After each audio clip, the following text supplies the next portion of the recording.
All right. Hello, Madden Cursed League. This is member Kyle. Here with Big Chicken Joe. Yes, Big Chicken Joe. A.K.A. Cowboy Joe. A.K.A. Big Joe, A.K.A. Cowboy Joe. I don't know how. A.K.A. JYD. A.K.A. Junkyard JYD. Dog. And this is the Kyle and Joe podcast just created 5 seconds ago. Coming to you live from Kyle's office. You don't want to drop the address? The address is in the chat for anybody that wants to figure that out. And this is the That's My Quarterback podcast. So, this is a podcast exclusively for the Madden Cursed League. Right. Maybe we'll put it on YouTube or something if we get a little crazy. See, I think the goal is to beat Keith's views. You know, Keith said he had one viewer when he was doing a podcast for another league. Okay, yes, he did say that. So the goal is to have viewers? two viewers. I think we can do it. I think so. I'm hoping the commissioner will at least listen. That's one. Mm. And then maybe Keith will listen for spite. Yeah. So that's 2. All right. Well, I feel good about it. So I think we'll start off this just by talking about some recent things that have been going on in the group chat. So I think most recently, well, obviously Keith's been very upset about Rafael Devers leaving the Red Sox. What team? He's on the San Francisco Giants now, right? Yes, I had to look that up. I'm actually not a big baseball fan, but I like to stir the pot, so Yes. I had to look up that information. Yeah, so Devers is a Red Sox. Keith's very upset about that. Keith, we're sorry to hear for your loss. Mookie Betts is doing great for the Dodgers. So, we'll move right past that because, that's baseball. This is a football podcast. So, next, I think we had... Keith was begging people for a third rounder. For weeks. Jeff finally gave in. What did he have to give up for a third rounder? If I remember right, I don't have it written down, but I think he gave, to get the third rounder, all he did was move back in the first round one spot and move back in the... Okay, yes. Both first round picks, he moved back a spot. He moved back a tiny bit. And To then pick there up might a have been whole a third late rounder in there too. Do you find any value in the third round? Very complex trade just to get Keith the third rounder. But, Jeff, you're a good friend. Better than the rest of us, obviously. Third round, there's diamonds in the rough. I think once you get past round 2, you're really looking for diamonds in the rough. There's some out there. We'll mention some later. Yeah. We'll mention some big ones later from last year. But, other than that, we've had Fonzie made one of the greatest pictures I've ever seen when I decided to represent Jeff, Better Call Kyle. Yes. And I made the mistake of hiring Keith, who I thought was always on my side as a Patriot fan. And I think he defended you for 2 messages, and then That's right. 5 minutes later he just backstabbed you. I think the issue is, I'm playing this for fun. I'm just trying to have a good time and get through the workday. Well, I think everyone sees my team now as a big threat, and I'm just trying to. I'm trying to offer up picks just for people to go to church. Just trying to have a fun time. But some people take it very serious, and they don't want to trade with me anymore. They don't want to see me get good picks because this pick was for Jahmyr Gibbs. Okay. The offer, if I remember right, was CMC, Garrett Wilson, and my 1-2.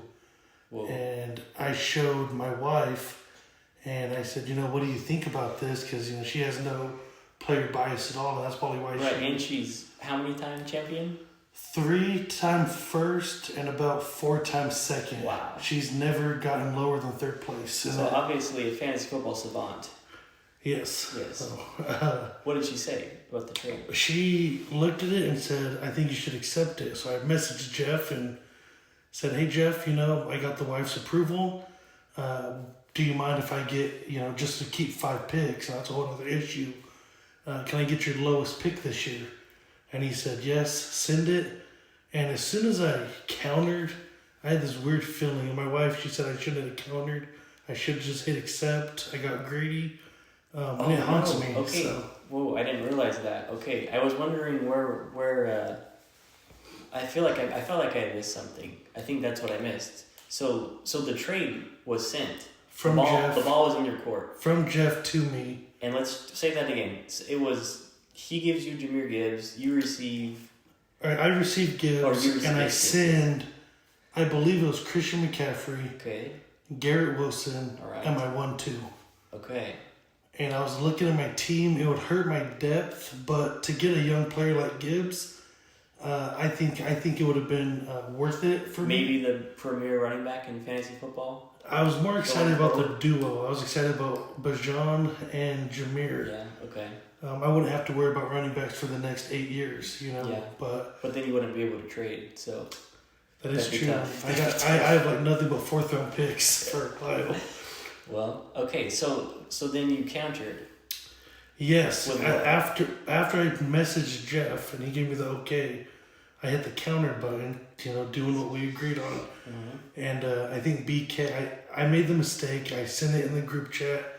Hey, this league's about to blow up like I do before any big trade. Yeah, you got it. Yeah. And BK messaged, we're really not going to let this guy get Gibbs, are we? And next thing I know, Jeff messaged me, I can't do it anymore. And then he sends me those messages. I think I posted them.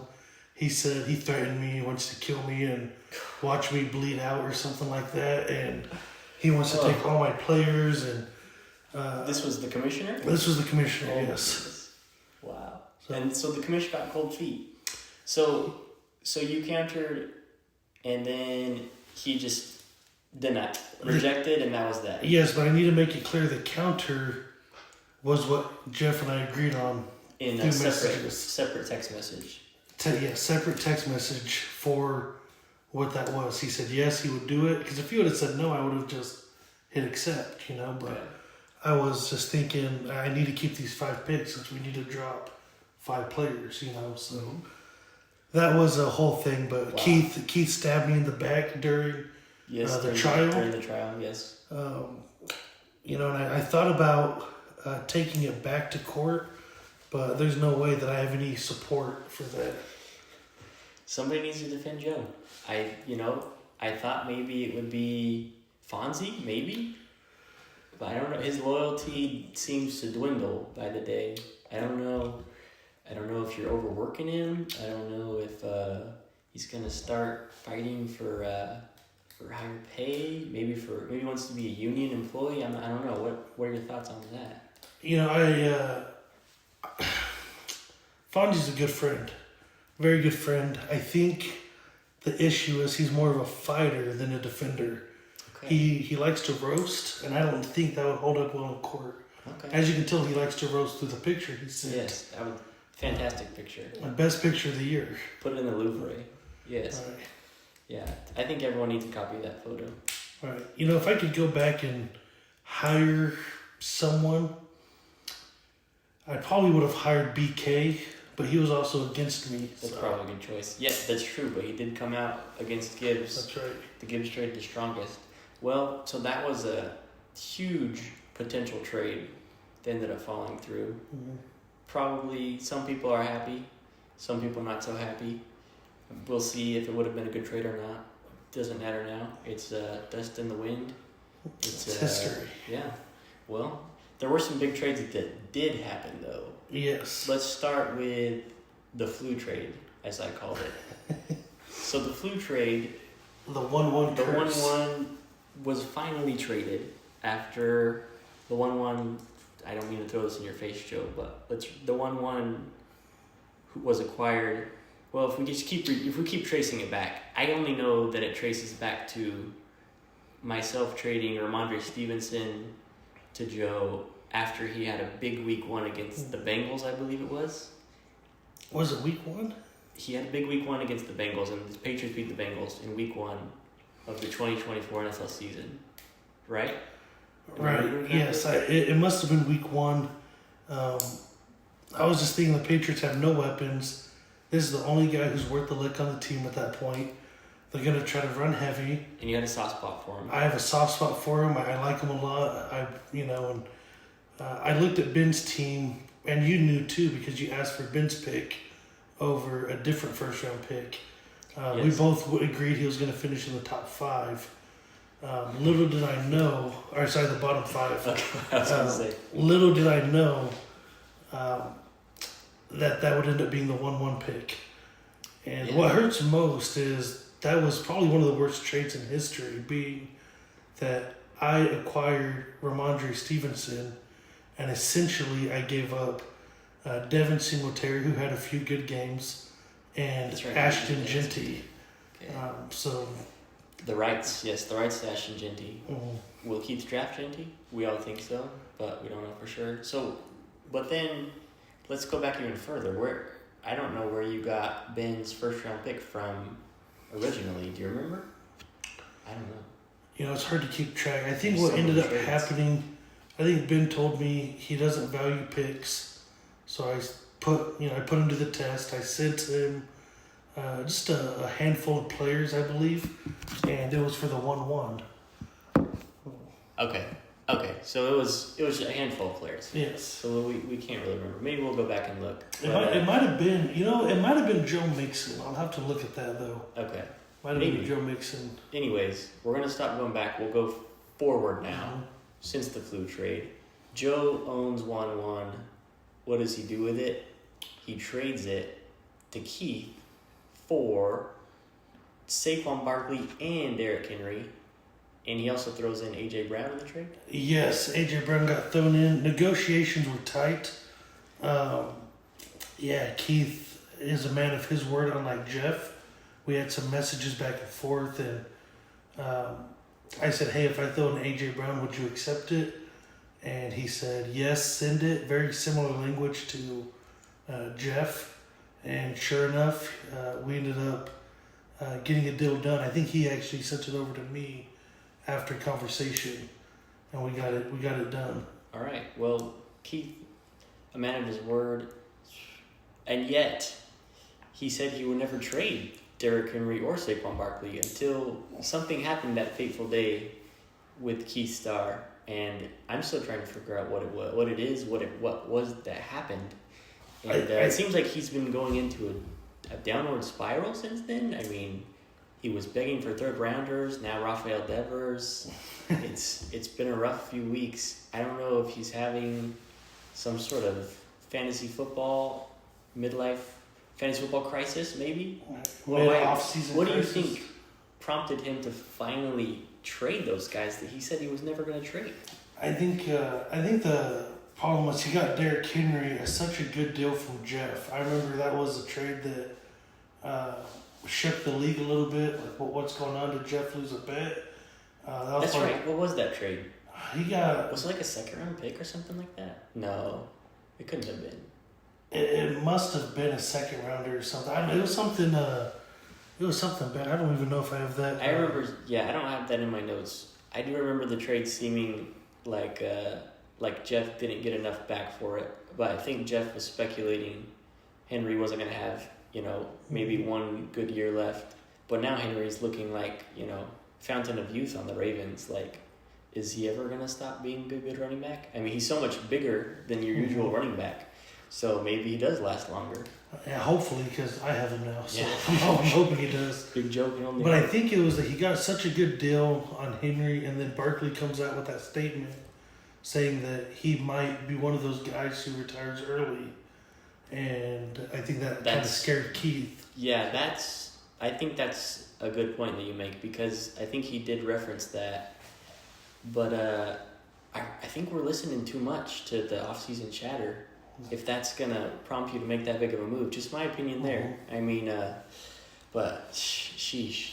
Anyway, big trade. I thought I was making the trade of the off-season. I think maybe that trade's even bigger than the flu trade. What do you? As far as trade the wow rating of the trade. I think the problem is I got a couple of old men in return for that. You ended up getting Brian Thomas, who I'm really high on. A little bit of regret, but I'm glad I was able to flip it and get something in return. the 1-1 is cursed, and you can tell by Keith's team. I mean, if you look at it now, we'll talk about that later, but it's not looking too good for Keith. Why do we say the 1-1 cursed? Is the 1-1 actually cursed? Well, Brock Bowers was 1-1. He was a stud his rookie year. Not cursed in the regard of the player is bad, but cursed as when you have it, what do you do with it? Okay. You know, I mean, I see. That is true. You're going to be hit with a myriad of choices, if you will, because everyone's going to be sending you crazy trade offers. And yeah, you might doubt yourself. Be like, oh man, should I trade it for these 2-3 guys that he's sending me? Or should I just keep it? right. And yeah, different people have different opinions on that. But I think that's pretty much getting caught up on the last few weeks of the group chat. Yeah, so that was chat. We'll probably start with chat each episode. That's probably the best thing. Chat. We'll go with the fresh chat, the chat. So yeah, that was chat. We're gonna move on to another segment, and this one's gonna be teams that we think are trending right now, that are trending up and trending down the hardest. No, I can't remember. Do we agree on, or do we have different teams? We have different teams. Both. So that's gonna be fun. Joe has a team that's trending up. I have a team that's trending up, and then we each have our own trending down team. All right. So Joe, who's your trending up? For trending up, I'm gonna have to give it to Mr. Tin Cup Man himself, Steven Hebert. As I see him at 7 a.m. in the Tin Cup, making moves. That's when he does all his business, his fantasy football moves there. So if you want to trade Steven, 7 a.m. Tin Cup, show up. This offseason, a couple big moves that he got. He ended up getting Joe Burrow from his brother, I believe. I don't know if his brother felt bad for his team and just had to help him out. Possibly. Didn't want to see him have to eat cheese again. That's right. That's hard. It's a nice brother. It's a good big brother. You know, in every league that I've been in that has a punishment, that player who does the punishment always does better the next year. Just always does. Steven makes sense. So much motivation. Went from last to 11th, so he did better. Mm-hmm. But he also acquired from me Debo and Brandon Ayuk for a measly round 1, pick 8. Getting those two players for one later first round pick, which I later on traded. Yeah, 1-8. You know, you could get a really good player. You could get a guy that fizzles out. But yeah, and Debo and Ayuk. Obviously, Ayuk had that holdout last year, and then he played, but he wasn't really that good. But no drama this offseason so far with him, right? And I mean, he's probably going to be their number 1 receiver. I mean, Jawan Jennings and Ricky Pearsall are 2 and 3, right? So I mean, right. Ayuk's their guy now, and Debo Samuel. Some are calling him Fat Debo. Debo. That's what I've heard. I've heard he's been fat at training camp. Oh, okay. But I think he always looks a little. I think his stomach just seems to stick out a little bit, right. Even in the Niners uniform. But he's still very fast, very strong. And yeah, you can argue he's got a better quarterback now in Jaden Daniels over Brock Purdy. Right. But I'm pretty solid. So maybe just a small upgraded quarterback, if anything. And then also, he's got McLaren on the other side. Mm-hmm. So maybe that frees him up more one-on-ones. So yeah, someone who improving for Steven. Someone who needs to listen to this is Brent, being that he doesn't even know the Commanders are a team. As he says, that still the Redskins, they have no good players over there. They're still looking for their franchise guy.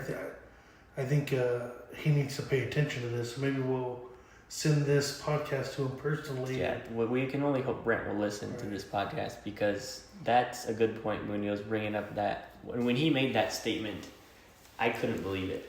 Right. I mean, I'm surprised no one else was as aghast as I was. I mean, I think Fonzie made a comment too. It was like, wait, did the Commanders not have Jaden Daniels? Did he not just lead them to the NFC Championship game his rookie year? Mm-hmm. I mean, the guy's obviously was a stud in his first season. So, Brent saying that, I was disappointed, to say the least. Absolutely. I feel the same way. I was more embarrassed, I would say, because here's what happens. That's a good word. Jeff told me, hey, do you want to join a professional dynasty league? I want guys who are serious. I want guys who keep up. And I told Fonzie about this because he was looking for one more guy, and I got Fonzie to come in, and then now we're getting guys like Brent who don't know who the Commanders even are. He thinks it's a Shaft football He said team. Redskins. He said that the was Redskins. offensive. Yeah, First of very all, very we offensive. don't use that language on this podcast, Especially with the minority in the league like Fonzie, he's very That's- sensitive to yes, his that's true. heritage. We need to remember that. And then what else? Fonzie was down there this weekend, right? At the protest. I think I saw him. They tried to Well, I saw a pull. picture of him. They tried to pull him in the truck. He got away. Oh, thank goodness. Yeah. So you can Or still- if he he can gets still picked, clean pools for at least another day. right? If he gets picked up, BK gets his own team. So BK probably is that's the one right. who called on Fonzie. So And that's some more league Whoa. drama.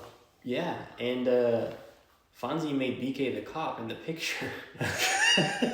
So Fonzie He was a cry for help. could watch that. Oh no. Okay, well, Fonzie remains in the States for now. We'll But- see how much longer. The moral of the story: I have Steven trending up. I think he's going to be a playoff team since in this league everybody gets to go. That's true. The 18 playoff rule. Mhm. That's one of our. By the way, we do have a Jeff. We should have announced this earlier. We have a Jeff complaint segment Right, at the coming very at the end. So please listen to the end. It's probably going to be the best segment each week. But Most yeah, passionate, I would most say. passionate. Most passionate. Absolutely most Who passionate. do you have trending up? But yeah, I'm still looking. I'm looking at Steven's team some more. I just wanted to see who else he has, and yeah, he's even got. He's really done a lot better than I even realized because we'll see how Metcalf is on the Steelers. Obviously, the Steelers have Rodgers. Don't know how I feel about that as a Steelers fan, but I think that could only help DK. I would think he's got two good quarterbacks. He even got Purdy on the bench. That might be trade bait. Being that And he then- got Purdy from me, so if you want some good players, send me some trades. Yeah, Munoz has good players, a lot of them. And Steven might have some decent players too. And then even his bench, he's got some bench receivers that a lot of guys that you can plug in at flex. Kirk is going to be Houston's number 2 probably, with Tank Dell missing maybe most of the year. Behind Collins, maybe number 2. They did draft a couple rookies. Hollywood Brown obviously didn't live up to what we thought he was going to do last year. He had some injuries though. Yeah, he was still suffering from injuries. Who knows if he'll be healthy again. Dobbs, he's on and off with the Packers, but he has good games.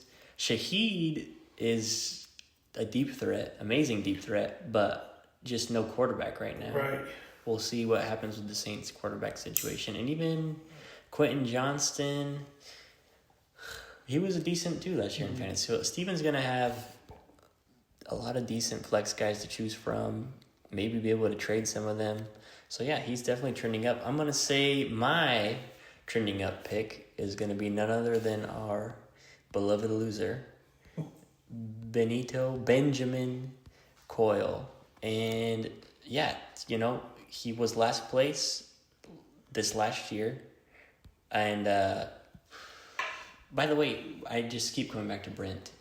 He made the playoffs as the 8th seed, and then he beat Michael, the number 1 seed. Isn't that right? Yes, That was crazy. What is it, Nick? Yes, Westbrook. Nick Westbrook, Akine, Yeah. the GOAT. That's right. Me and you We came bashed at him hard for that trade. I'm looking back now. I still think that was probably one of the worst trades in history of our league. However, it fulfilled its purpose. He didn't want to get last. He did get out of last place, and he even upset Michael, the first seed in the playoffs. So that was wild. I still can't believe that happened. Anyways, poor Brent ended up, or not Brent, poor Ben ended up in last. But yeah, he's got some good players on his team now. Definitely strong at tight end, of course, with Trey McBride. I think he only scored like 1 touchdown last year. 2 touchdowns. Two The last 2 touchdowns. weeks of the season. Okay, but still, I think he was he still the number 2 tight end? I believe Fantasy? so. Yeah. So he doesn't have to catch touchdowns, and he's still putting up huge numbers, getting lots of catches. We might not release this episode until after I trade for him, so I don't want Ben to get Okay. real excited about a good player on his team. So Ben, plug your ears if you're listening right now, because Munoz, he's gonna be coming, and he doesn't. I already tried to trade Ben for Trey, and Right. it's a steep asking price. I'm just gonna say that. I'm not gonna release details, but he wants a lot, and he should, because Trey's a good tight end. You know, it's something to consider about Trey, him acquiring Trey. If I'm not mistaken, that was part of the historic three-way trade between myself, Jeff, and Ben. That's right. Where he had to give away Ladd McConkey. So you really got to think, would you rather have a young receiver like Ladd, or would you rather have Trey? And so I think they're both great options. Wait, so did he not have Trey at that point? Did he get Trey in that trade? I believe he got in that trade. Oh, okay. I could be From mistaken. Jeff? From Jeff? From Jeff. Wow, that was a big trade. Right. Who did you get in that trade? I don't even remember. I just got a fix. I got a high. I trade for the Philly. Man. Well, wait. You have McConkey. Or does Jeff have McConkey? Jeff now Jeff has Ladd. That's Ladd. That's a tough guy to trade. I feel like he's a guy that you want to be cheering for to do well in fantasy. Right. You know, we got a lot of white guys in this league that look up to, you know, those white receivers. Right. They're fun to cheer for, you know? So, yeah, that was a little racism in there. But anyways, James Cook, he's got a solid running back. Cook, I did see something about Cook, who I have kind of lightly been targeting Cook the last season or two. I think he was on BK's team, and I never could work out a trade. But Cook scored a bunch of touchdowns last year. Yes. And usually Josh Allen scores a bunch of rushing touchdowns. So that's going to be a big thing. Is Cook going to score those touchdowns again this year, or is it going to be back to Josh Allen? I think what's interesting is Kincaid going to finally start catching some passes? You know, he was a high tight end coming out, and I'm still high on Kincaid. But if he starts taking some of those touchdowns away at the goal line, you know, through Josh Allen's arm, you know, I could see this being an issue between Cook. Yeah, I don't know. I think I'm out on Kincaid. Kincaid, because I did draft him, had him on my team for a couple of years. You traded him to me, right? Yeah, and then I sent him over to you in a trade. But he did have that memorable drop against the Ravens in the playoffs. Maybe two. I feel like he had like two drops. Or not the Ravens, the Chiefs. They lost to the Chiefs. But yeah, so the Bills fans, not huge Kincaid fans right now. And Cook, does Cook do much as a receiver? Let's look at his receiving stats here. Last year, 2024, Cook, let's see. He's got, he had a game with 4 catches and a game with 5 catches. Other than that, he never had more than a few. So, I thought he was a bigger receiver than that. But he is still young, and I think that he's probably going to remain, the workhorse running back in this offense. I know he's having some contract problems right now. So. That's right. But I think he still showed up to training camp, unlike some others. Right. But, yeah, so he's definitely, I think Cook's definitely a candidate to be a top 10 running back. He could easily be top 10 again, like he was last year. And the history of how Cook got to Ben's team was BK and I made a trade. It was Cook for Breece Hall. And then I gave up Cook for Mixon and a second rounder, so something with it. Okay. Looking at it now, out of those 3 running backs, I might have drew the short end of the stick. But Joe Mixon is still untradeable because of what happened in. That's right. In that was a legacy trade for you. Mm-hmm. Your legacy is online with Joe Mixon. Yes. Is your team name still Joe Mixon? It's going to remain Joe Mixon until he leaves my team. Okay, I love that. So yeah, that was a fun little running back switch around then. So yeah, you get Mixon from Ben, BK, kind of like a 3-team deal, even though it wasn't. BK ends up with Breece Hall, which he's been very high on Breece Hall.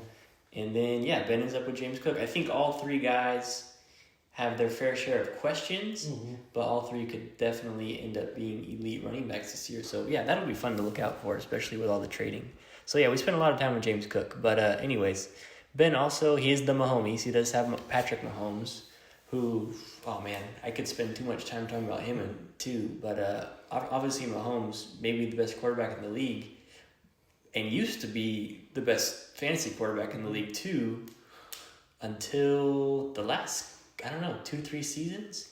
He's he's taken the checkdowns. Ever since Tyreek Hill left, he's taking the checkdowns. He's playing safer. He's still an amazing quarterback, but fantasy-wise, not putting up the same numbers. You know, I actually heard something about him. When you look at his average yards per pass or yards per attempt, it's been going down since he became the starter. They're starting to do a lot more checkdowns, a lot more behind the line of scrimmage passes. But I think he was still a top 12 quarterback on what everybody could say was his worst fantasy production year. So Yeah. I'm hoping that there's nothing but upward for him. Yeah, and you got to believe he's going to be. I mean, you got to believe he's going to be at least a top 10 guy, if not top 8. But yeah, and he's getting Rashee Rice back. We'll see if he gets suspended or not. After, I don't know. This feels like it was so long ago. Did Roger Goodell just forget about it? I mean, how do you punish someone for something that long ago? I mean, Yeah. I don't know. That would be weird. I mean, Hollywood Brown, if he's healthy, I don't know how much juice he has. Obviously, Worthy's going to be back for his second year. He showed some promise, especially near the end of the year. You got Mr. Taylor Kelsey, or Kelsey Swift. What's the guy's? Oh, Travis Kelsey, yeah. Travis Kelsey. Yeah, he's still in the league. You got that rookie they have, Jalen Royals, who That's Fonzie has on his draft list in case Okay. anyone Oh, is curious about that. yeah. I wonder who's drafting right before Fonzie in like the second or third round. That would be a real shame if they took Jalen Royals. So, and he's targeting receivers second round from what I know. Man, wow.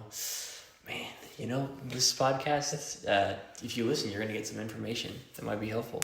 So, yeah, who else does Ben have here? He's got Tony Pollard. Pollard's solid. I mean, solid running back. I think he's definitely going to be top 20, top 25.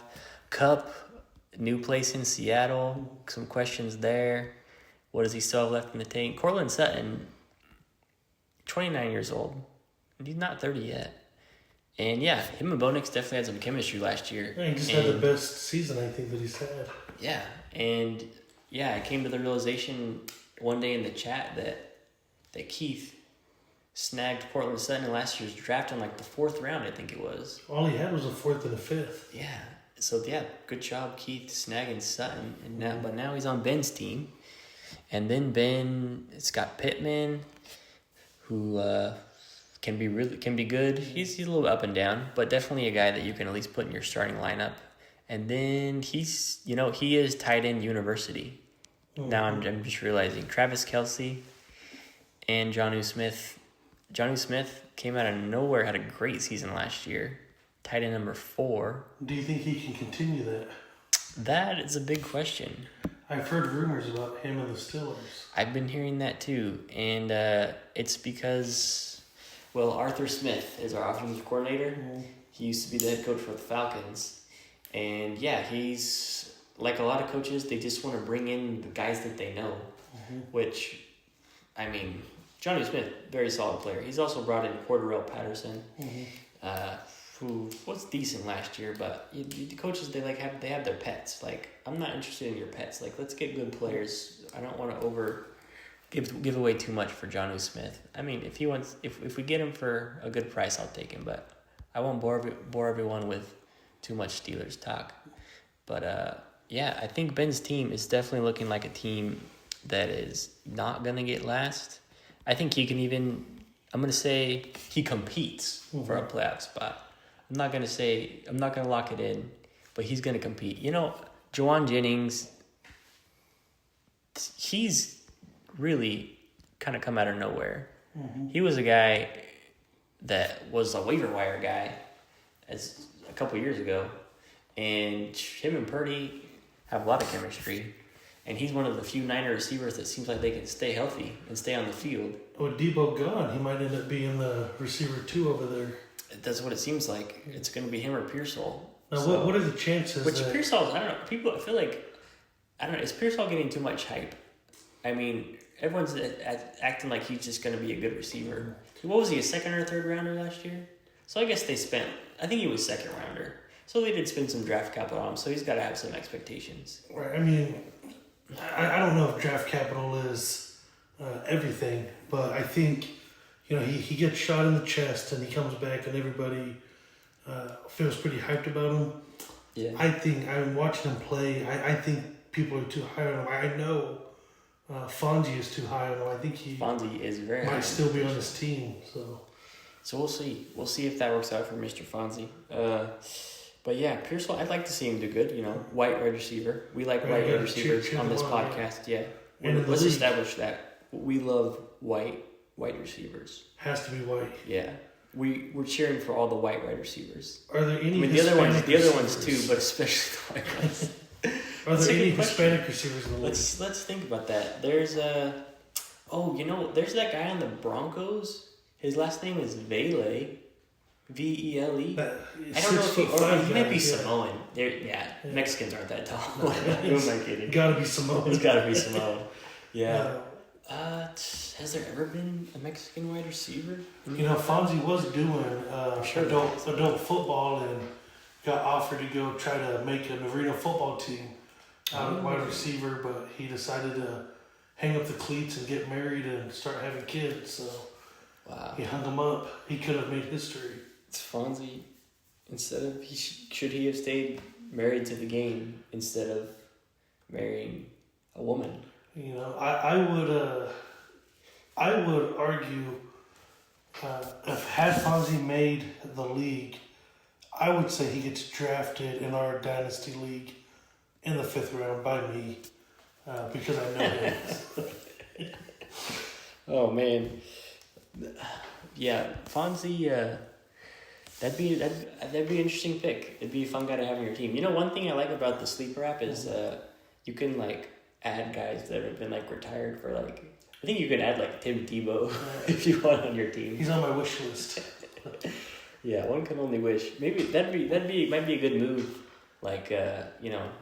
Going into one of the last weeks of the season, you need a win, and you just have a throwaway spot on your bench. Why not add Tim Tebow for good luck? I mean, he's only going to help your team being on your bench. That's what I would think. But all right, we're going a little bit overboard here. We're at 36 minutes. Dang, this is going by quick. It was real quick. Hopefully everyone's looking forward to this podcast because it might go an hour long. All right, so that's done with Ben. Ben's my trending up team. Joe, who's your trending down team? I'm going to have to go ahead and say Keith. After that one day, at one point, I had messaged Keith after he had fleeced Jeff for Derrick Henry. And I said, Keith, you have a contender team. Your team's looking good. I can't wait to meet you in the championships. And he loved the message. He liked it. And the next thing I know, Cortland Sutton's off of his team. Travis Kelce is off of his team. Derrick Henry is off of his team. And Shaquan Barkley's off of his team. I can honestly say I believe Brent will have a better season than Keith this year. Keith is trending downward. Wow, that's big. That's a big statement. Keith, I know he's one of our 3 viewers, but our listeners, but we only speak truth on this podcast. that is true. Sometimes the truth hurts, but we have to speak the truth. We can't hold back. So yeah, I have to agree with Joe. Keith being a trending down team. I think Keith has admitted he's going to be trending down. I think he said he's planning for the future, which it was a weird time to just decide out of nowhere that he was planning for the future. But yeah, I mean, he's got Josh Allen and JJ, Justin Jefferson still. Other than that, his team is completely different. And he was obviously going for that one season, go for the win, no bench, just stud old players that, maybe only have 1, 2, 3 good years left. And he all of a sudden decided one day to blow that up. So, yeah, brave move, bold move. I think I speculated that he bought a stake in your team when he made that trade. He made a bet. I think Keith is only saying that he's tanking or that he's getting younger because I think he realizes his mistakes and he's afraid to admit them. So he says, I wasn't even trying anyway, kind of a situation.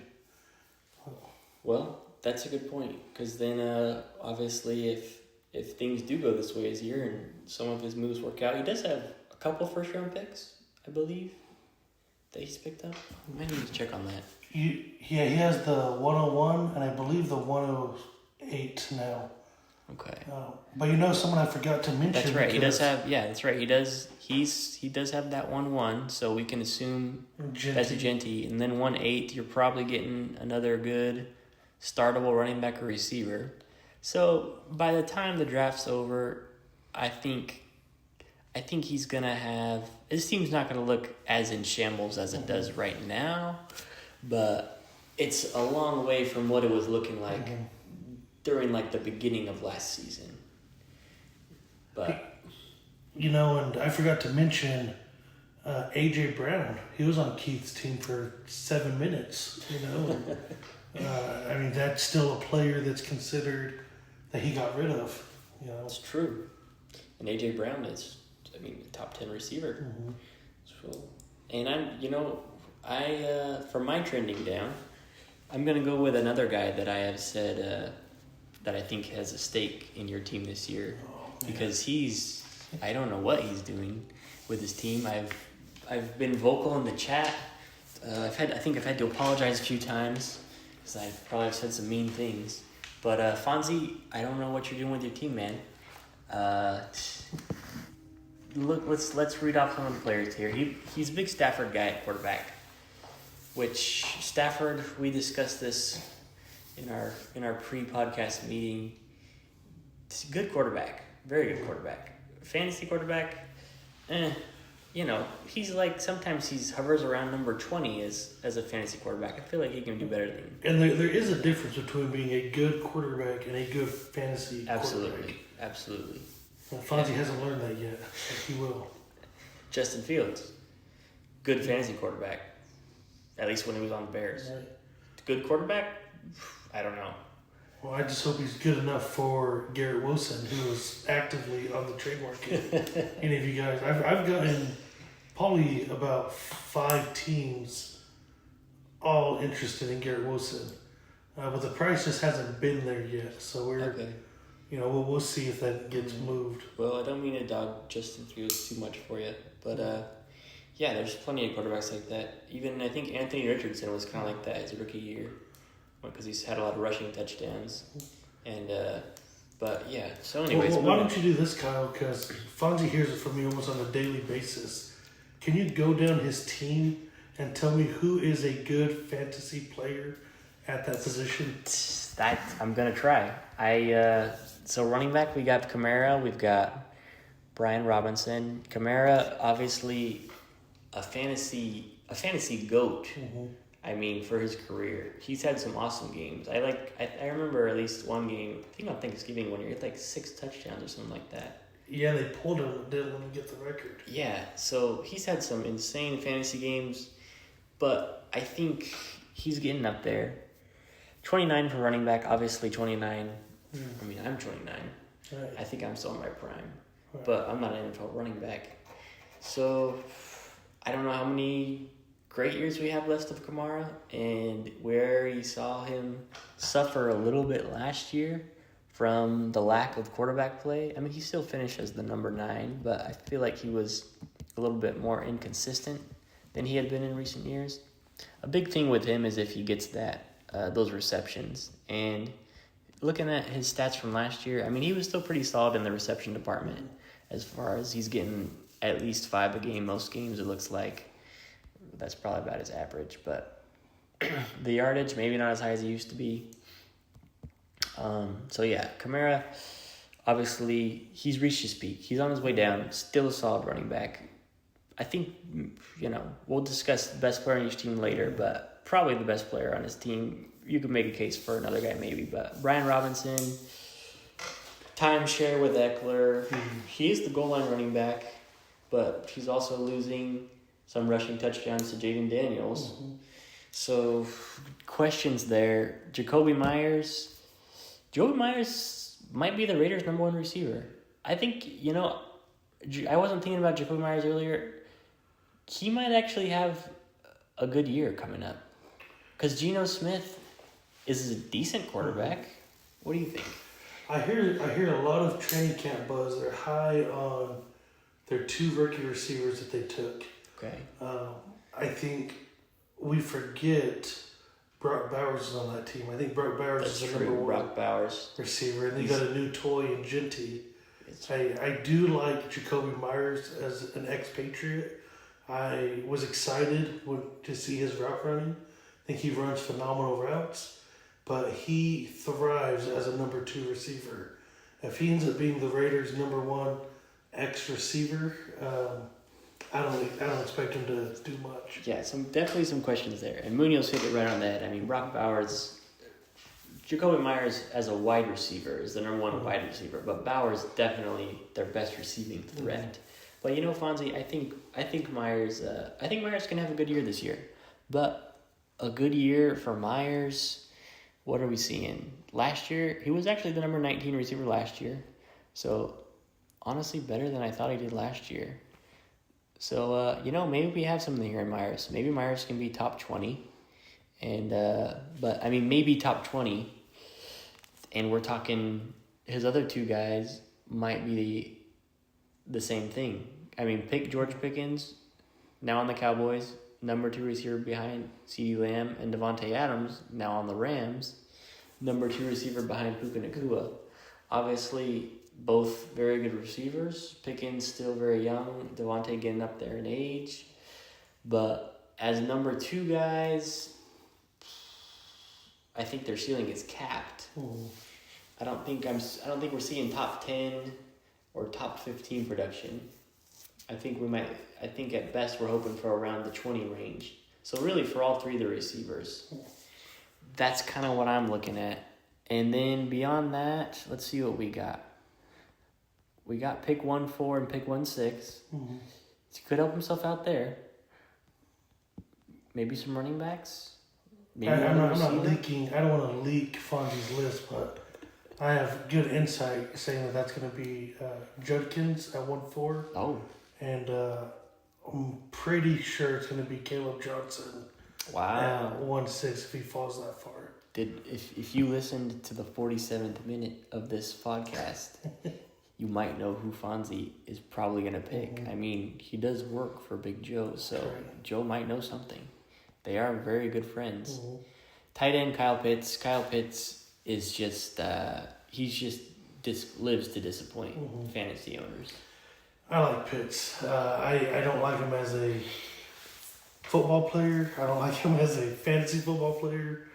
I just might like his name or maybe the potential that surrounded him. He had a great year 1. After that, he's never been the same. Yeah, I mean, Pitts, he's a tease. He's a tease. He's been like that his whole career. Everyone's like, this is the year that Pitts is going to break out. And then another year and it doesn't happen. So, yeah, we'll see again this year if that happens. And then, Braylon Allen, there is some chatter that Breece Hall could get moved. Obviously, that would make Braylon Allen potentially a huge guy to have on your team. I feel like I'm being too nice. Now I'm looking at his team, and now I'm saying good things about these players. But I think you have a soft spot in your heart for Fonzie. Yeah, maybe I just feel bad for all the white jokes you've been making. Yeah, maybe I'm going too far. I'm sorry, Fonzie. But yeah, you're on my trending down team. Nick Chubb did get signed. He's on the Texans now. But I mean, does that really impact Fonzie's team at all? It's no. Well, Joe Mixon could go down, but now we're talking about handcuff running backs. I don't know if he's even going to split carries with Mixon. So before we get too deep in the weeds with Fonzie's team, let's just stop right there. If Fonzie's going to have to hit on some draft picks, I think he's going to have to hit on some draft picks. If he can do that, I'm going to give him the same thing I gave Ben. He can compete for the playoffs. Because there's 8 teams in the playoffs. Because there's 8 teams in the playoffs. We're all competing. Except for maybe Starboys? That might be the last place. Starboys? Toilet Bowl? I don't know. All this stuff gotta knock on wood. You never know. I mean, you like your roster one day, and then one Sunday happens and 3 guys are injured. So, yeah, anything can happen in fantasy football, but this is the way we see it, and we're not going to hold back. So, yeah, Fonzie, you know, I hope you make some better decisions. If you have a stake in Munoz team, I guess smart move, but shady. That's all I gotta say. Shady. I don't know if the commissioner would approve. Well, the commissioner doesn't need to approve since we canceled the voting on trades. That's true. But he still has to push them through, right? Yes. So he's dictator Jeff. That is true. So if he doesn't like my team improving, he'll just stop. He's gonna give you to make an NBA reference. He's gonna give you the David Stern, Chris Paul, Los Angeles Lakers trade. If you know, you know. Yeah. Yeah, he didn't let that one go through. All right, so let's move on from trending up and down. We're at 50 minutes. Yeah, we're just talking a lot. So I hope everyone's enjoying this. If you're actually still listening, or they're fast forwarding through. So yeah, so our next segment, we still have one more segment before we get to the Jeff hate or the Jeff. The we hate you, Jeff segment. Yeah, we'll see how that one goes. But our next segment is we're gonna tell you who each team's best player is for this coming season.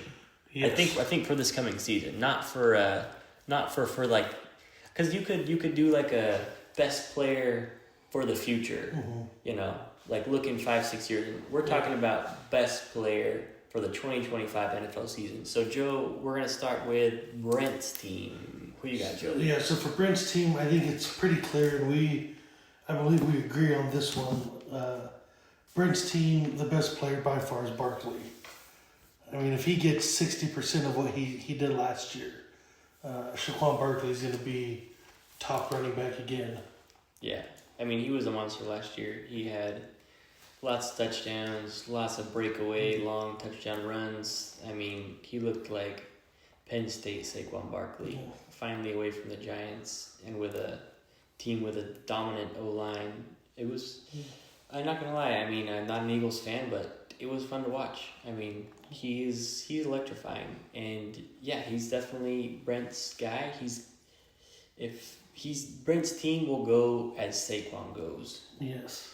And Saquon could even go, and Brent's team could not go. Saquon could go away from the league in 1 week, according to his statement. Oh, yes. He can retire at any moment. That's right. Saquon could be the best running back in the league, or he could leave week 1. And that's what Keith was worried about. Yep. Good point, Joe. Good point. So, yeah, we agreed on that one. I think now we're down to Leighton's team. Who you got as the best player for Leighton? Yeah, we disagree on this one. I mean, I could have went receiver here, but I think running backs are important in fantasy football. I think Josh Jacobs is going to be his best player. You take Josh Jacobs away from his team, and I'm not sure, what his team's going to look like. Yeah, I definitely like that pick. Jacobs, he was a touchdown machine last year, just like Barkley was. I feel like he had like a lot of games with like 3 touchdowns, like near the end of the season. So he was clutch when it mattered, and obviously that probably helped Leighton make it to the championship. I have to go back and look and see, but yeah, Jacobs was a stud last year in his first year in Green Bay. I'm not going to go with Jacobs, just not because I don't like Jacobs. I think he's a great running back, and I think he's going to have a good year. But I think, the Packers' offense was very run-heavy last year. I thought they were going to be better passing. Jordan Love he had that injury at the beginning of the season, and he didn't look the same. Oh man, my voice is starting to go. Wow, we're 53 minutes in. Hour long. All right, yeah. Well, I think Jordan Love is going to throw for a little more touchdowns this year. We're going to see some more Packers in the air. So I'm going to say Nico Collins coming back from his injury from last year. I mean, he was the number 1 receiver in fantasy before he got hurt, if I remember correctly. Yeah, he's up there. Whenever everyone's healthy, Houston's playing well. My only concern was they drafted 2 really good receivers, 2 really good young guys. So I don't know how that's going to play out. Yeah, that'll be interesting. We'll see if Stroud can develop chemistry with those guys. But and of course, Joe Mixon. He's going to tear it up. Joe Mixon. He's Joe Mixon, the legacy trade man. But yeah, Nico Collins, I think, is the best. I think, if he stays healthy the whole year, no reason he can't be a top 5 receiver, considering how good he was doing at the beginning of last year. So let's move on to Mr. Ben Coyle. Yeah, I think we agree on this one here. Ben's team. I think Trey McBride is by far his best player on that team. 2 touchdowns last year, and he's still one of the best fantasy football tight ends in the league. Absolutely, he gets a lot of catches. Kyler Murray loves to throw to him. Definitely more than Marvin Harrison Jr. Yeah, as a Marvin Harrison Is he Jr. still on your team? Yeah, he still is. He almost got traded away today in a secret trade for Gibbs. Almost did, but Harrison runs well and he gets open. I just think that connection wasn't quite there. So yeah, and there's gonna be another year, so maybe we'll see some more Marvin Harrison and less McBride, but I still think we're going to see a lot of McBride. I mean, McBride is such a big and tall target for Murray, especially in the middle of the field. When you're a short quarterback, you need those tall guys to throw it to. Are you speaking from any experience? Speaking from some Shafter High experience. Yeah, sometimes you just, if you can't see over the middle, you just don't make the throw. It's dangerous. You want to make sure you can see everything, all the traffic they're throwing through.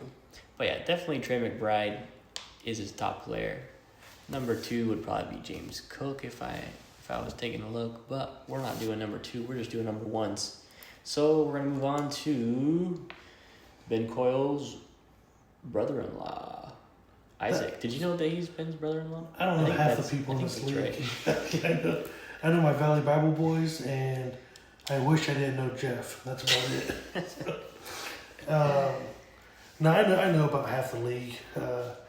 Now, Isaac's team, that's a really easy one, Ja'Marr Chase. Yeah, I mean, Ja'Marr Chase may be the best receiver maybe the best running back, or maybe the best player in fantasy football. I mean, he's probably going to go number 1 in a lot of drafts this year. Yeah. So, I mean, that's an easy choice. Ja'Marr Chase, the guy's a monster. He catches touchdowns. He catches a lot of passes. He gets a lot of yards. He just does it all. And, yeah, he's Burrow's favorite target. And last year, I mean, was a dream for Isaac's team. Runs through the playoffs on the backs of those 3 Bengals players. T. Higgins, Ja'Marr Chase, Chase Brown. And as the Bengals did their best to get as close as they could to the playoffs without making the playoffs, yeah, I mean, that offense, it had to be that good last year to catch up because their defense sucked. So, I mean, if their defense is bad again, expect another great season for Ja'Marr Chase for sure. So moving on, who do we got next? We got Michael Hebert. Who do you like on Michael Hebert's team, Joe? Yeah, Mike, I got Jaden Daniels, scrambling quarterback. It hasn't been till recently that I've come around to scrambling quarterbacks. Like I said, I had to learn the difference between a good quarterback and a good fantasy football quarterback. I think Jaden Daniels is both. I'd have to agree. Yeah. I mean, he definitely showed us his rookie year. He's going to be a dual-purpose guy. He runs a lot. Yeah. Like, I think if we look at his carries, I mean, and he did that in college too. He's fearless. I do worry that he could get hurt because he just will run straight up and like take some pretty big shots. But I mean, he's tough. He started every game last year. So let's look at this. Yeah, first game of his career, he ran 16 times. Talk about young 16, 10, 12. And then he leveled off after the first 5 games a little bit. And then, week 17 against Atlanta, 16 carries again, 127 yards. Wow. And we're talking about a quarterback here. So, yeah, Jaden Daniels definitely is going to be one of the highest picked fantasy quarterbacks for years to come. Right. For funsies, I'm going to go with a different way on this one. Mike's got a lot of good players. A lot of the guys there are some question marks, but I think Bucky Irving is the guy that I'm going to say is his best player. Obviously, you probably, running back and receiver, you value a little bit more than quarterback because in fantasy football leagues, especially ones with just one quarterback. I've never been in a 2-quarterback league. Have you? No, never have. That might be pretty fun, but I think I'm in enough leagues. I think I'm in. Oh, I joined another league. Oh man. Yeah, I'm in 5 now. I don't know if I can keep up.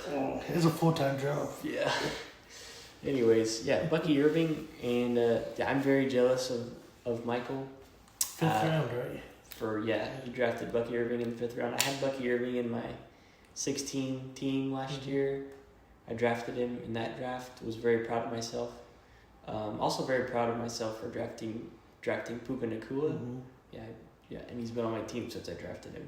That's why I. So this is the Kyle Gloat segment. Oh, sorry, go ahead. Well, no, I was just saying that's why I spent the $50 to get your list. Yes. To see who you like. By the way, it's still for sale. If you're still listening, 1 hour and 50 minutes in, still for sale. I might have to ramp up the price closer to draft day. Have I been the only one to buy it? Yes. Did you expect anyone to buy it? I did expect you to buy it. Because at the time, there was information. At the time, I owned pick 1-6, and I think you had some picks before that. Yes. So I was like, Joe's going to want to know where I'm going with this pick. So he's going to want to see my rankings. Yes. So that's 100% I had a feeling. why. Yeah, I had a feeling you might buy it, and then I traded it. But yeah, they are. Ask Joe. They're good rankings. It's different than what you're going to see on the internet because I did my research. So yeah, please buy them. I need the money. I need some money for diapers. All right. Anyways, back to Bucky Irving. He was a stud last year. Even sharing the backfield with Rachaad White, he still ended up as running back number 13 his rookie season. Very impressive. He runs. He catches the ball. Let's see how many catches he had per game last year. He was a little spotty. Oh, he had a 7-catch game, a 6-catch game. But, he was just an all-around productive player. And the Bucs' rushing attack was better than I think a lot of people thought it would be. Right. But, he's going to be a terrific player for years to come. He's going to take a bigger workload this season, no doubt. I think so, too. I think the coaches realized last year that Irving is the number one, and Rachaad White is going to be maybe the spell guy. So moving on, let's go to Mr. Steven Hebert. Who do you like on Steven's team? I think Joe Burrow is Steven's best player. I think he needed a standout quarterback. He went and he got one. Like I said, I don't know what deal he made with his brother, but he ended up getting one. Maybe it was his big brother taking care of him. It must be nice to have someone in the league you can just take players off their team. They must, and that's Steven and Michael are not the only brothers in this league. Right. Keith and Brent also brothers, and so that's an interesting dynamic. And then we got some brother-in-laws in the team or in the league too. That's true. We do have brother-in-laws. That's Isaac and Ben, of course. And we do have some brothers from another mothers. A lot of those. And then Can you rank the brothers from another mothers in this league? Are you talking about you and Steven? Steven probably 1-1. What a friendship. Right. Friends since 2-3 years old. And you're still his friend after Fonzie swatted him in that basketball game. I never saw any video footage of this, so all I know is me, Steven, and JYD, Junkyard Dog, Joseph Munoz, Big Chicken Joe sitting right here next to me. You put us on a court against any three in this league, and I don't know if they're scoring on us. It's a bloodbath. Yeah, it's a bloodbath. That's absolutely correct. Yeah. BK. We saw. I was worried about his height for a second, and then 6'2", 6'2". Steven can handle that, and BK sent us a video. I don't know how you think he had some beers before.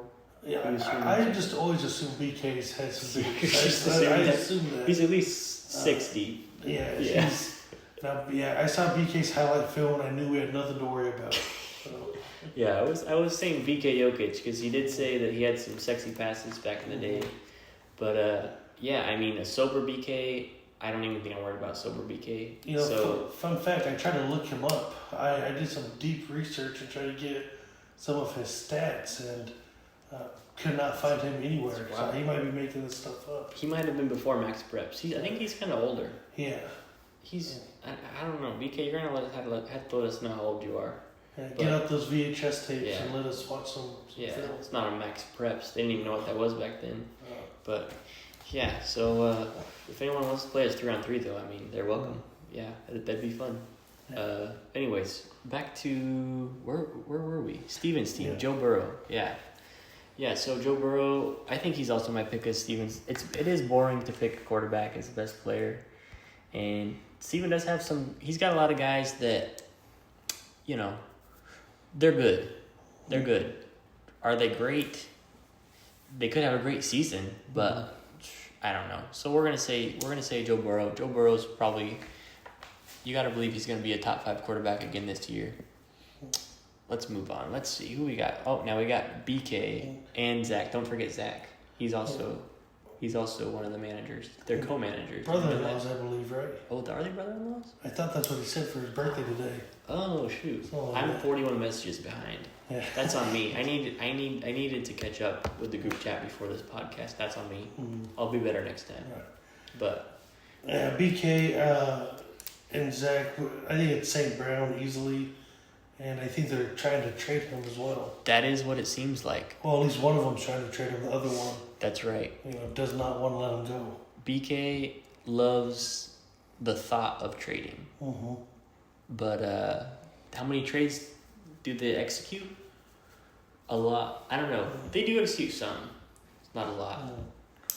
I don't know if they've had like a groundbreaking blockbuster trade, have they? I don't. Probably not yet. They did trade away James Cook, All right. but yeah, I mean, you don't have to. Leighton has showed us you don't have to be a huge trader Mm-hmm. to have success in the league. I mean, if you call 2 championship losses success, I mean, I don't know. But yeah, I mean, some have said that Zach is the brains, which I think that's mean. I mean, are you team BK or team Zach?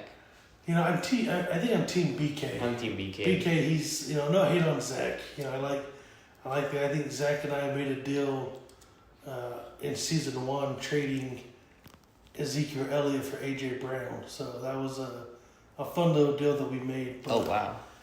You got AJ Brown on that one? Not AJ Brown, sorry, AJ Dillon. Sorry, Oh, about AJ that. Dillon. I was gonna say no wonder Zach is done trading. I mean, what a fleece! No, AJ Dillon. So a couple of nobodies. We traded him back. But still, Back and forth. But I think BK, he's more vocal in the group, so that it's hard to pull against him. he's the face of the team. Right. Yeah, he's the face of the team. But he has no control over his team. That's what it appears. That's how it appears to be. Do we have dare I say, do we have a Bill Belichick, Jordan Hudson situation on our hands? But who would be who? I think BK. Oh wait, would well then be, BK's Jordan Hudson. Yeah, because he's doing all the PR and and then Zach. Yeah, Zach's the delicate genius. He's Belichick. I would argue. But I don't. But it's a different dynamic. I would argue differently. I think BK would be Belichick being controlled by Zach. Yeah. Okay. I think you're right. I think that is a more accurate. Yeah. What? By the way, Joe, thoughts? I mean, Patriots fan. Belichick, is he just old and he's got himself a young little piece? He's let the man live. Listen, my wife and I, we actually talk about this quite a bit, more than we probably should.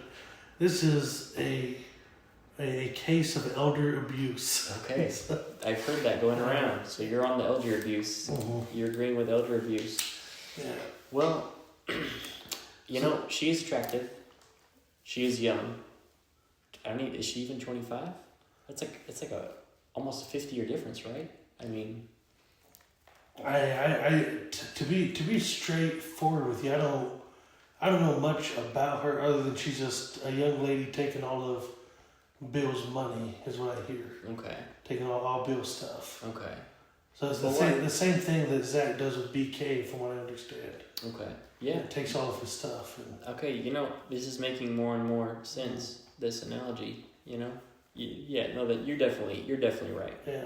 Zach is definitely Jordan Hudson, and BK is Belichick. Because Belichick.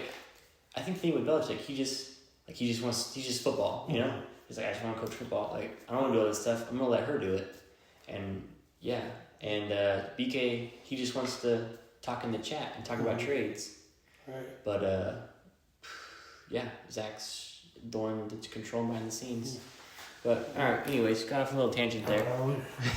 We gotta hit some rap. I'm gonna agree with Joe. St. Brown is their best player, and yeah, he's definitely I'm sure has been close to being traded a lot. At least they're dangling him out there like we're all fish and in a pond, and they're dangling St. Brown out there on a fishing pole. He's the worm. Yeah. So far no catches yet. Anyways, now we're on to yours truly. Njigba's in Paris. Yeah, and Jigba's talented. Well, I'm going to go ahead and say Lamar Jackson for your team. He's always top 2 fantasy quarterback. If you can just have that position filled, that's one you don't have to worry about it. Yeah. I mean, Lamar Jackson last year, player rank, number 1 QB, number 1 overall. Mm-hmm. So you can't really argue with that. Personally, I am a diehard Pittsburgh Steelers fan. Mm-hmm. I did make a trade with Jeff Rodgers for Lamar Jackson last offseason. He wanted his quarterback, the tush push merchant. Mm-hmm. Oh, did I just say that out loud? Sorry. Jalen Hurts. And I obliged. Oh, wow. Look at this, a notification. A player was claimed off waivers. Wow. It's 12:04 a.m. No wonder we're up so late. People are getting claimed. So, yeah, anyways, it's hard for me. Well, actually, I don't mind having guys on my team that I don't want to do well, because then when they do well, at least they're on my fantasy team, and they're doing well for me in fantasy. So, I can live with that. I don't need if I have Steelers players, I feel like I'm just gonna jinx them. So if I get Steelers rivals, I'm okay with that. But I'm gonna say, just for funsies, coming on this upcoming year. I mean, Lamar, I don't know if he can repeat that crazy season from last year. I think Puka with Devontae teaching him out there. Yeah, I don't know. Maybe with Devontae is number 2 now. I mean, the big thing with Puka is, can he stay healthy? If he can, I think he's definitely top 5 receiver potential. So I'm high on Puka this year, and hopefully he explodes before he retires, right? Right, at 30. He came out and said he's done at 30. Apparently that's what he's saying. Maybe I should trade him right now. Or you can wait until he's 29 and send him to Brent, because Brent doesn't pay any attention to this stuff. He might not realize that he's going to retire, yeah. Well, anyways, next we have Keith. Hey. Who do you like on Keith's team? He's only got 2 good players. One of them is Justin Jefferson, so that's how I'm going with. Yeah. He's my trending downward team, but having JJ on his team, keeps him somewhat relevant. Yeah. We've talked a lot about Keith today. I mean, understandably so. He's had the most interesting offseason, I think, of anybody in this league. And it's Josh Allen or it's Justin Jefferson. Mm-hmm. And you got to put receiver ahead of quarterback. Jefferson, obviously, he's been the number 1 fantasy receiver before, so Jefferson's definitely his number 1 stud. Next, we got Fonzie. Who do you like on Fonzie's team? Who do I like? Nobody. Would be, if I had a gun to my head and I had to choose somebody, I'd probably go Alvin Kamara, just because of what he's done. I don't think he's going to repeat that with the new new quarterback. I don't think he's going to be as good as he has. He's getting older.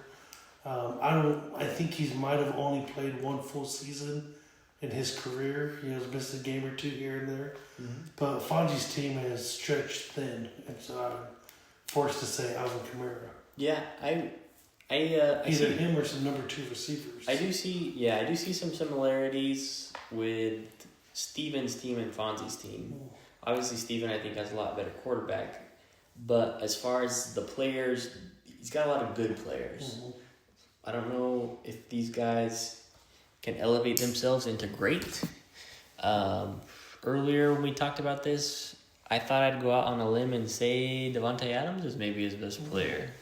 I don't know. Devontae is getting up there in age, but, I mean, Stafford, not a great fantasy quarterback, but a very good NFL quarterback. He's going to get the ball to Devontae Adams, and he's got Puka on the other side. It's going to make things easier for him. I think Devontae could have a big year. And I really, should I just say Jacoby Myers? Maybe I should say Jacoby Myers. I don't know. For some reason, I think Jacoby Myers is going to have a big year. Maybe not, but maybe it's going to be Tiger Beck? No, he's the one that got killed.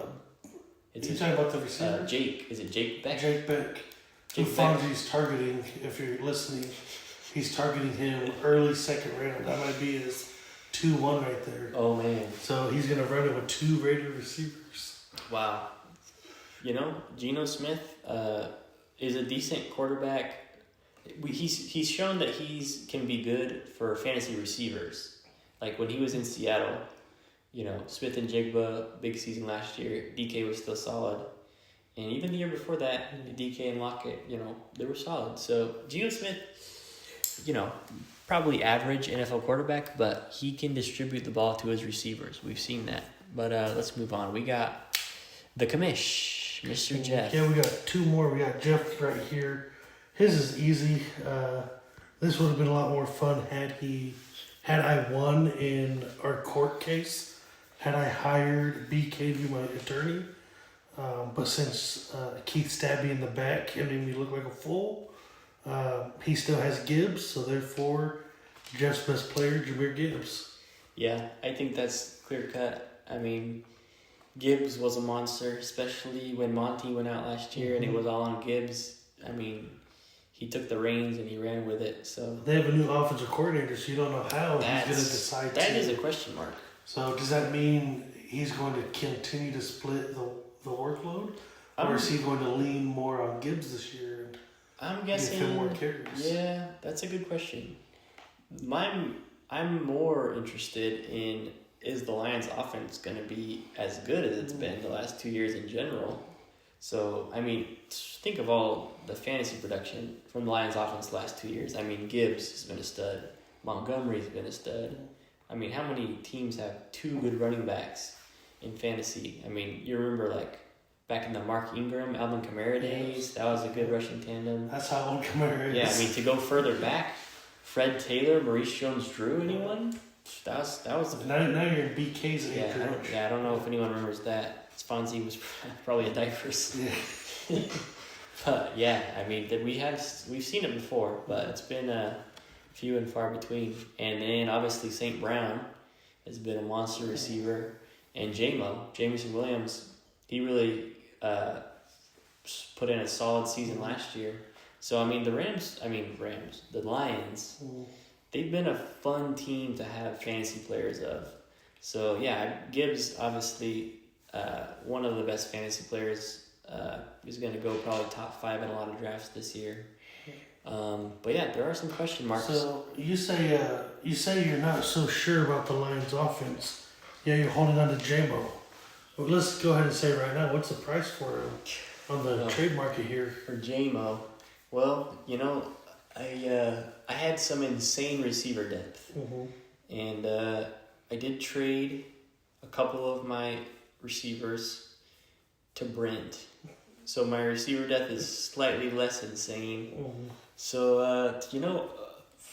I'm always, I can be convinced to make a trade, but I like to stand pat with my guys unless I really get something I like. You are a great attorney. You just answer the question without answering the question. Anyway, In just other words, check. probably not trading J-Mo. Did you see that I was Unless I get a interested in juicy, him? unless I get a juicy offer. I think I did see that. Yeah, just I've been waiting, so I just thought I'll throw that. Well, Throw that out there. Send me an offer. I might just reject. All right. Next we got or lastly, we got Big Joe, That's right. Big Chicken Joe. Big Chicken Joe. I think it's obvious for John Robinson. And what's crazy about him is, I mean, if you read his update on Sleeper, they were giving some stats on him. This was a while back. It might still be his update, but he has yet to record a 40-yard carry in his NFL career. Wow. He's not done a 40. He's only done a handful of 20-yard carries. Okay. And he's always in the top three or so running backs. He's a top running back without hitting those big runs. And those runs are just coming, So I think he's going to have a breakout season. I got lucky that Brent sent me an offer for him, and I had to hit accept before he changed his mind. All right. Yeah. I mean, it's definitely a strong case for Bijan. He was number 3 running back last year. And yeah, I mean, definitely if we were to do the other rankings we were talking about, best, dynasty player, not just for this season, going forward, he's probably that guy. He's definitely that guy for you. Right. Well, him or Brock Bowers. I forget you have Brock Bowers, who's I'll probably still an animal. stick Bijan for that. Yeah, you got to say running backs. Running backs always more valuable than tight end. You for could the be most part. you could be a number one tight end, averaging 10 points a game. Yeah, And some to be a years. number one running back, you got to be up there 20s. Yeah, I'm gonna go out on a limb and say CMC Wow. comes back, stays healthy Dang. all year, and returns to his form as a top 5, potentially even just, maybe he's just the number 1 running back again. Maybe he just does it all, catches the ball, runs the ball. And CMC, this is in no way a jinx. Okay. I thought you were. We don't root for injuries on this podcast. I was just about to reward you for your blessing here. I was going to say, dare I say, if CMC stays healthy and Bijan stays healthy, and CMC has a better season, I would trade him to you at a very fair price. Yeah. But no, you were trying to jinx me. Yeah, CMC, he's a threat to get hurt at any moment on the field. But he's also a threat to score a touchdown at any moment. So that's We root for white. we do white receivers. White receivers. But I think we root for white running backs too. That's right. Yeah. All right. Scatterboo going high. Scatterboo. Yeah. Someone's gonna draft him early. That's gonna be You fun. have some insider Man. information? I don't know. BK keeps saying his name in the chat. That's my inside information. That's why he's trying to jump up early in the second, but Yeah. I know Fonzie likes him. So. That's yeah. We you heard it here first. We know what you guys are thinking. I mean, we know everyone wants Cam Scatterbo. Who wouldn't want him? I mean, he's electric, and he's white running back. We love the white running backs. A little slow, but he can Doesn't run matter. some people Yeah. over. It doesn't matter. But yeah, so yeah, Scatterbo over under pick 12.5. So basically, does he go first round? He's going second round. He's going second round? I think he's going second round. I was looking at. No one's going to reach that hard? Who has picks 10, 11, and 12 in the first round? We have Steven having pick 9, 10. Okay. Leighton has 11. He doesn't. I don't even know if he knows. Does Leighton watch college football? You think he watches college football? I don't know. Yeah, Apparently he's I'm a not sure. baseball guy. He's big into baseball right now. That's what he's saying. And then 12 is Isaac, but he's going to go ahead. I don't know what he's going to. I cannot release what. I don't know Isaac personally, but why do I think that he's might be a candidate for Scatterbo first round? He also has the pick 1-3, so I think he can do a lot with the 1-3 and the pick 12. He can go. Man. He can go running back receiver. He can go receiver running back. He can go 2 running backs. Yeah. 2 top receivers. So I think he's in a good position to upgrade his team come draft day. Isaac's gonna be tough to beat this year. Mhm. I mean, returning champ, and man, we talk about strength of people's rosters. Mm-hmm. And he's been up there in the rankings, in both of our rankings. I Mhm. think you had him number 1, I right? did have number 1. Yeah, due to which is his- fair. his I mean, he picks. did win Yeah. last year, so you got to beat the best to be the best. I think Did I have Mike at number 1? I can't remember. I might have had Mike at number 1. Did you? I thought it was Isaac. Well, we'll have to go back and look at our power rankings. We'll probably dive into those in another episode. But After the yeah, draft. we're 1 hour 24 minutes in. What should we haven't talked? Are we gonna do this weekly? Or we're just gonna like do it Well, you're going to be a new dad here in probably like 20 Yeah, minutes. that's true. you know, so. We might be doing we're live together from the office right now. But I did find out today that you can record phone calls. That's right. That might be a game changer. It will So- be. I think in season we're definitely going to have to do it weekly. Yeah. Maybe we'll hit, I think we should even try to do weekly in the off season. I'm having a lot of fun. it Yeah, is.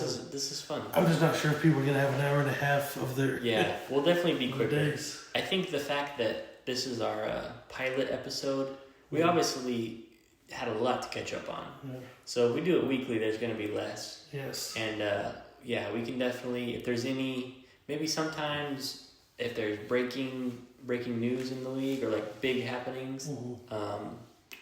we can get on the phone and Yeah. record a quick little 5 to 10 minute reaction. That might be good, for a big trade or something. Yeah, I do. We'll I do see. think this is something our league needs. We need Definitely.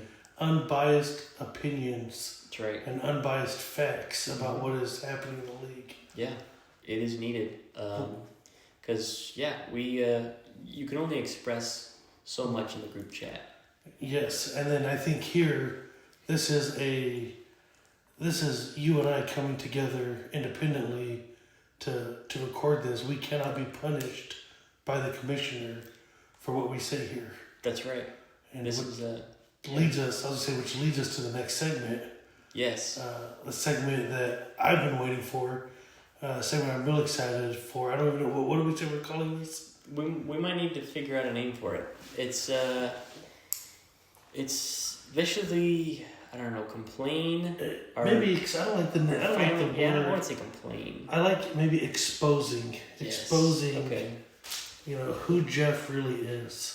Yes, as a fantasy football commissioner. Yeah, maybe as a man. I Maybe. don't know. Maybe. He keeps on, lying Questions about. have been made. So yeah, this is our final segment of the night. And yeah, Munoz, he's gonna bring up something that I think most people that have really been honed in this league will remember. Right.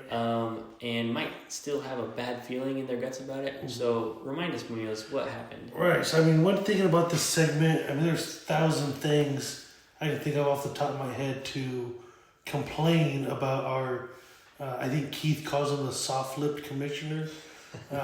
I surely do not. Wild. But things to complain about. I think we have to go back to the very first season that we've had together. I know you were excited to be in a dynasty league, Kyle. Absolutely. I was excited to be in a dynasty league. I had to explain to Fonzie like 100 times what a dynasty league is, but he got excited about it. We were all pumped about it, thinking this is going to be a legitimate league. One of the most important things in dynasty is building a solid bench. Well, for those of us who were diehard, we remember the incident to kick off our starting season. I think I named it I did name it in my power rankings the free agency debacle Right. of 2024. I think is what I named it. Was it 24 or 23? It might have been 2030. 23 or 24. Yeah, but yes, no, it is the free agent debacle. Those of us who remember what happened, we were all promised after the draft that next morning waivers, we can start making our waiver claim. We were excited to spend our fab, and we were like a kid who just mowed a bunch of lawns to get paid, and we were ready to spend that money. And next thing you know, some of us wake up and see that some rosters had already been filled, some players had already been gone.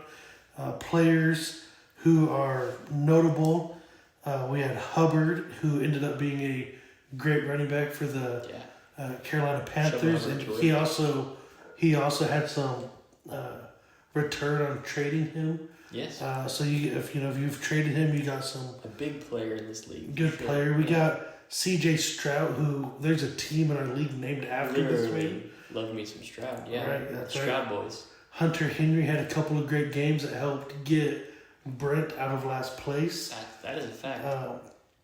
Tank Dell had a lot of hype around him before he was injured, though, later on, but he was a solid player. Tank Dell, I think, was once a part of a deal that helped Munoz acquire a pretty high pick. Was it the 1-2 pick from last year? I think. I'll have to. I think you traded me Tank Dell and one other in Smith and Jigba. That's right, and Tank Dell also And I used give to you have a team named after him. Yes, Del Taco. That's right. So big player. That was a fan favorite. But yeah, he's on Brent's team now. And I'm high on this guy, and I know Fonzie's high on this guy, Isaiah Likely. As soon as Mark Andrews leaves the picture, Isaiah Likely is gonna be a top 5 tight end in my opinion. I think maybe the league favorite because he made a fool out of us. Nick Westbrook, Brent's number 1 receiver. NWI, yep. He got traded for Chris Olave, and that was a huge thing where I don't know why we didn't vote that trade down. When that was a big topic. Yes, big topic was the Olave trade, and then Brent doubled down when he made the Parker Washington for Terry McLaurin trade. I don't know what's going on with Brent, but he says let him cook, and I think he's. I thought he was maybe tanking, but now I don't know. I think I said before this podcast that I was almost going to pick him as my most improved, and I was going to say he went from 100% last place to maybe like 85% last place. But yeah, anyway, story for another day. But he touchdown machine that got Brent out of last place. I'm sure Ben Coyle would have loved to have this receiver this year to help get him out of last place. Absolutely. But the one that really stood out the most was Kyron Williams. I mean, wow. He's to be picked up freely. When this happened, Kyron Williams had 2 years of being the number, I think, 7 running back in the league. Yeah, the last 2 years. And to think he was part of the deal that got me 1-1 and got me, and I had to trade away to get this guy even on my roster. But that's not the worst part. These players are not the worst part. There are 2 things that stand out about this is Brent's response when this issue got brought up. I know I brought it up, you brought it up, Mike had brought it up. Yes. Fonzie By the way, was... all 3 of us, league commissioners ourselves. Yes. And so it's not like we're nobodies, we have some experience. Brent responded with, "You snooze, you lose." Oof. Those words burn into my soul to this day. You snooze, you lose. But what made this issue an actual issue was our beloved, as Keith says, soft-lipped commissioner knew about this as he started to add to his own bench at 8:07 a.m. 8:07 a.m. He started to add to his own bench. Wow. After Keith had already added, after Brent had already added, after some of the best players had already went, but it was not announced to the league. Remember, keep this in mind. Our commissioner Jeff knew at 8:07 a.m.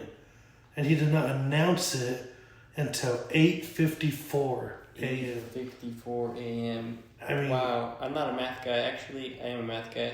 That's 47. That's 47 minutes. That's 47 minutes of him doing research, adding to his own bench. How do you think the commissioner was feeling during those 47 minutes? He was probably thinking, he must have been thinking, well, I better pick people up myself before I announce it. Because, think of this. This was the startup. So this wasn't like something that happened. This was a huge moment because we were switching from the NFL app to the Sleeper app. Mm-hmm. And also we were cutting down rosters from how many bench players? I actually... to 10? Yeah. We were switching apps. That's right, because we didn't have our... or you know what? Did we... Well, this might have been year 1. This was year 1. Yeah, it's it's been a blur. It's gone by so fast. I can't remember. I think it was right after the NFL app season. Yeah. So long story short, you had these players who got added to these rosters freely, and I know I wasn't the only one giving Jeff ideas of how to fix this. I mean, we gave him ideas of like, hey, you can just have everyone drop their players and reset it. You can just, kind of use your commissioner tools and your power to take them off the rosters yourself and add it. I mean, he could have made this right. However, he must have liked the players that he got and said, it's no big deal. They're your bench players anyway. Most of these guys are going to be dropped in a week. And left it as is. Kyron Williams hasn't been dropped. Nick Westbrook hasn't been dropped. He's rostered. Isaiah Likely is rostered. Tank Dell, you just traded him for a first-round pick with Waddle, did you not?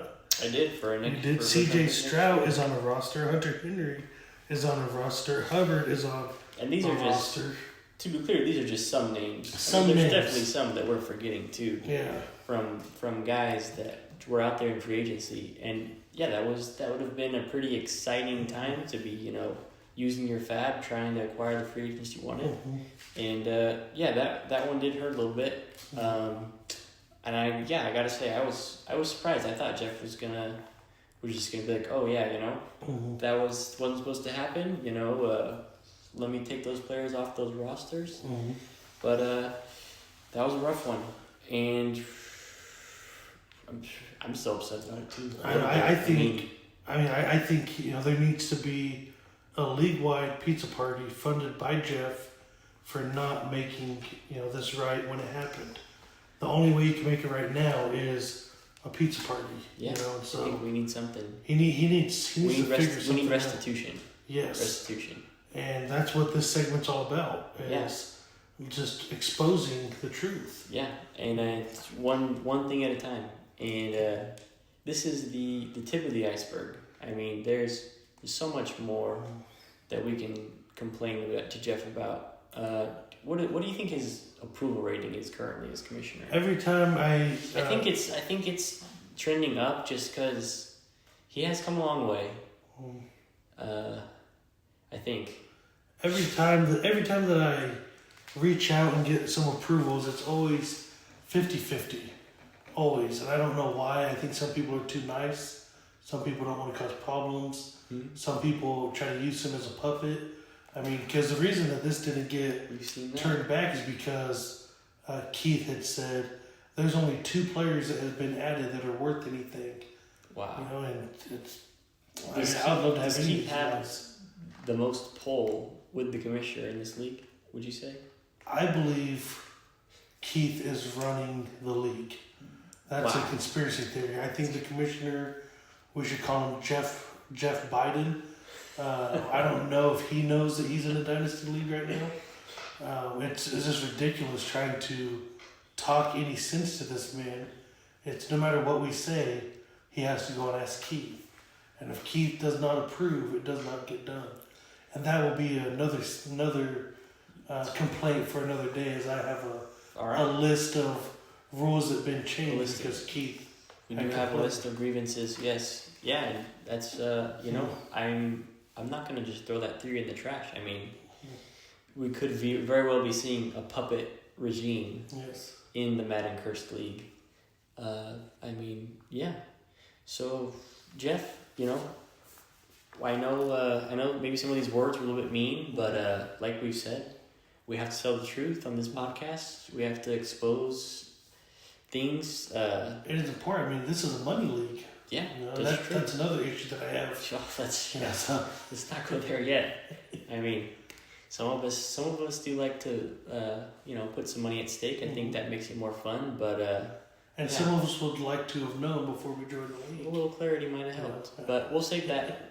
We'll save some of these complaints for later. We deep down we actually do love you, Jeff, and we hope you're still listening at 1 hour and 39 minutes in. But this has been the first episode of That's My Quarterback, part of the Kyle and Joe Podcast Co. So we had fun. Hope everybody listens. And yeah, let us know can on the give us- chat. Roast us. yeah, or... give us some feedback. If you actually listen to the whole thing, a lot of respect for you. Kyle will I give love you a you. draft pick. I might listen to this while I do my work right now and see how the audio turned out. But yeah, please listen to the whole thing. That'd be pretty great. I mean, well, you can listen to it, while you're at work. Right. Just instead of music or instead of whatever, pop it in. Listen to 30 minutes here, 30 minutes there. You get done in a week. Yeah. Yeah, our following episodes will hopefully be shorter since they'll be more frequent. But yeah, this has been the pilot episode. So good night, everyone. All right. Hey, trades are always welcome. Just keep that in mind as you go to bed tonight. Keep in mind, Big Joe always wants to trade. Always want to trade. The trade. No one is off limits except for Mixon. Oh, that's right. Don't even try to get Mixon. He's legacy. All right, signing out.